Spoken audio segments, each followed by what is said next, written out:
Muy buen día, Nelson Illescas, ¿cómo va? Buen día, Nicolás, ¿todo bien? Bueno, estamos con Nelson Illescas de la Fundación INAI, la Fundación Instituto para las Negociaciones Agrícolas Internacionales, y queremos hablar justamente de ese tema, Nelson. Guerra Estados Unidos-China, ¿a qué punto estamos? Bueno, todo comenzó con lo que fue acero y aluminio, y después se empezó a trasladar a otros productos, más que nada por las represalias y contramedidas que se empezaron a aplicar mutuamente. La más conocida o la de último efecto que tuvo gran afectación al sector agropecuario fue el caso de la soja. En el caso de China aplicó un arancel del 25% a Estados Unidos, que es uno de sus principales abastecedores de poroto, generando un efecto muy importante en el mercado internacional.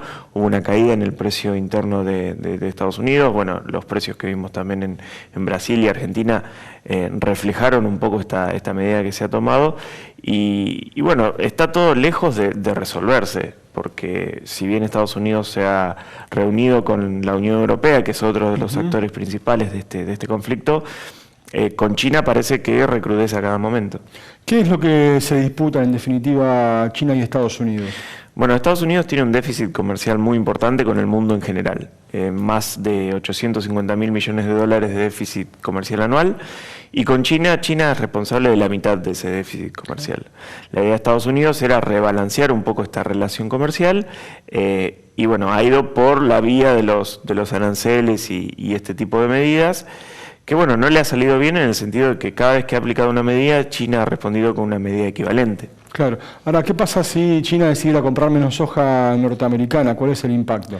Bueno, lo primero que vemos nosotros era lo que comentaba, es una caída en el precio que recibe el productor estadounidense.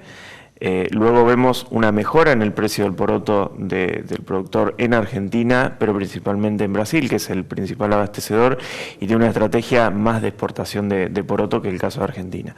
En esta campaña quizás no se vea, porque la campaña ya está bastante jugada, sí en los años venideros. Lo que pasa es muy difícil hacer un pronóstico porque no se sabe cuánto tiempo va a durar la medida, hasta cuándo se va a extender y si va a implicar verdaderamente una reconfiguración de la producción y la oferta de soja en el futuro. Pero sí se esperan consecuencias, ¿no? Sí, de hecho ya se están viendo. Por ejemplo, una medida que ha anunciado Estados Unidos, que es muy importante y que hay que tener en cuenta, es la posibilidad de utilización de ayudas a sus productores del orden de los 12.000 millones de dólares. O sea, subsidios directos a productores por 12.000 millones de dólares. Exactamente. Un volumen de dinero importantísimo. Nosotros hicimos un cálculo muy sencillo. Si la mitad de este dinero fuera direccionado a la soja, sería un plus de $50 por tonelada, de acuerdo a la producción de la campaña 17-18. O sea, es una monstruosidad de dinero. Ahora, si uno compara ese subsidio con el valor de la cosecha de soja local, es prácticamente el 60-70%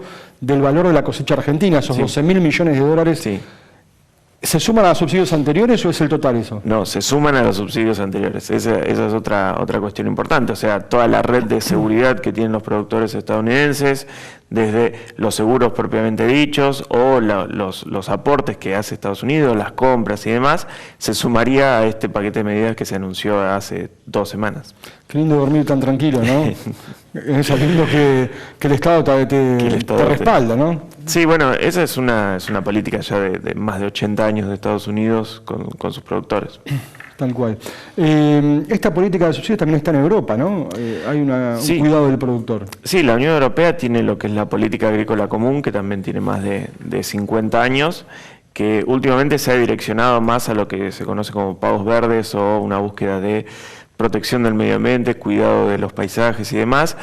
Básicamente lo que se ha cambiado es la denominación o la justificación de estas ayudas, pero las ayudas son las mismas que se vienen otorgando hace ya muchos años y que tienen efectos distorsivos sobre la producción y sobre el comercio internacional. Ahora, qué diferente la política proteccionista de los Estados Unidos con la que se aplicó durante tantos años acá, ¿no? Allá se protege el generador de la materia prima o lo que da impulso a toda la cadena productiva, ¿no?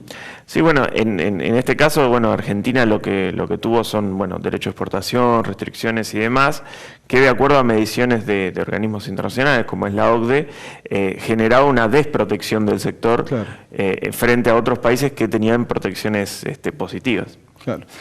Se reunió el G20 en Argentina, hubo 2 encuentros, ¿no?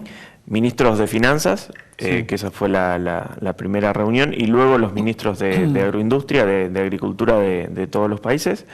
En el caso de los ministros de Finanzas, la búsqueda fue más que nada por frenar o un poco hacer declaraciones en torno a lo que es el proteccionismo comercial, mientras que por el lado de Agroindustria fue más bien sectorial, y una de las razones que convocó o que convoca este G20 que lidera Argentina en este año es el uso sostenible de los suelos, la protección de los suelos para generar un futuro alimentario sostenible.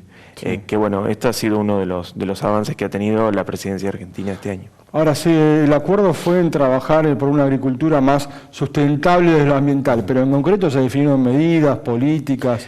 Bueno, en general el G20 no adopta medidas de este estilo, al menos no en esta instancia, sino que todas las reuniones conducen hacia la última conferencia, que es la de líderes, que se realiza entre el 30 de noviembre y el 1 de diciembre, que ahí es donde se toman adelante las recomendaciones de cada uno de los grupos de trabajo y se pueden poner en práctica políticas en cada uno de los países.